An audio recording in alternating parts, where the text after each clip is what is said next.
Estem gravant? Bon dia, estem a l'Àngel Guimera i en poc més d'una hora comencem la segona ronda del campionat d'escacs. Tenim la sala preparada, com podeu veure, i el funcionament és molt senzill.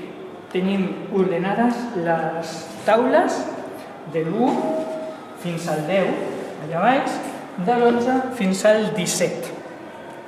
En aquest cantó,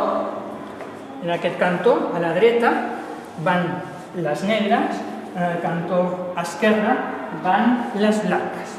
Ara bé, com heu de saber on us toca jugar i quin dia? Sempre hem d'anar al plafó.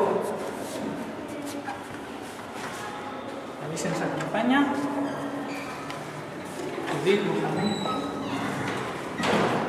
Aquí tenim el plafó del campionat. Aquesta és la classificació.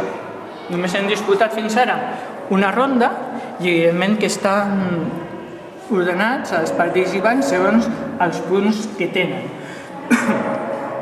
Els que han guanyat amb escac i mat tenen un punt i mig. Els que han guanyat per tenir un avantatge important tenen un punt.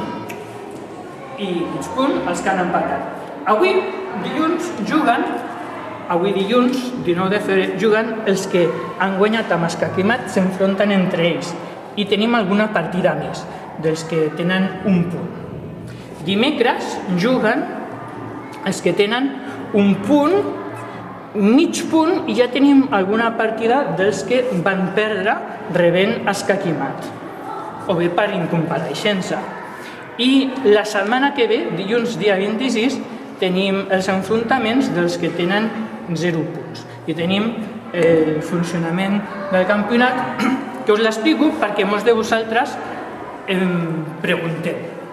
Diu, vas passadissos, aprofiteu per preguntar-me.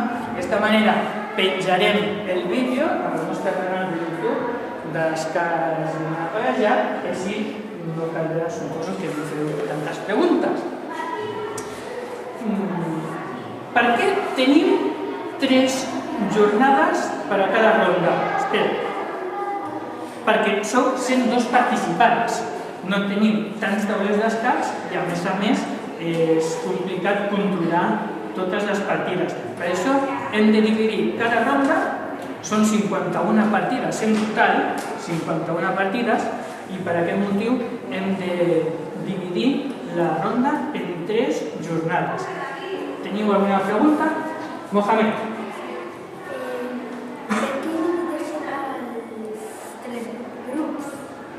Ho acabo de comentar. Sou 102 participants, són 51 partides i no tenim tant material ni tant recursos per fer les 51 partides el mateix dia. De fet, si alguna partida no s'acaba, què passa? L'ajornem per al dia següent. Fem una foto i es reprèn la partida a partir de la posició en què havia acabat la partida, amb l'última jugada de les negres. Per tant, es reprèn la partida amb moviment de les blanques. El dia que s'ajorna la partida, heu de venir al menjador de l'escola, com heu fet en l'inici de la partida, i allà teniu la fotografia de la posició, heu de col·locar la posició i reprendre la partida. Teniu alguna pregunta més? No? Doncs moltes gràcies. Si hi ha més preguntes, us podeu escriure o bé preguntar-me.